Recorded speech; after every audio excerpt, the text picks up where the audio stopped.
ഇന്ന് നമ്മൾ 40-ാമത്തെ വെള്ളിയാഴ്ച ലാസറിനെ കുറിച്ച് നമ്മൾ വചനഭാഗം വായിച്ചു. നാളെ നമ്മുടെ വീടുകളിലൊക്കെ കോഴിക്കോട്ട ഉണ്ടാക്കും. കോഴിക്കോട്ട ശനിയാഴ്ച എന്ന് പറയും, ഓശാനയുടെ തലേദിവസം. ഒരുപാട് കാര്യങ്ങൾ ഈ കോഴിക്കോട്ടയെക്കുറിച്ചൊക്കെ നമ്മൾ കേട്ടിട്ടുണ്ട്. അതിൽ കുറേ കൂടിയൊക്കെ ഹൃദ്യമായി തോന്നിയത് ഇങ്ങനെയാണ്.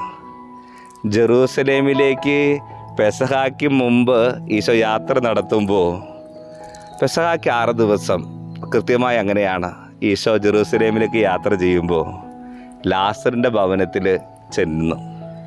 ലാസറിൻ്റെ ഭവനത്തിൽ സഹോദരിമാരായ മർത്തയും മറിയവും മാവ് കൊണ്ടുണ്ടാക്കിയൊരു വിഭവം ഈശോയ്ക്ക് വിരുന്നായി നൽകി.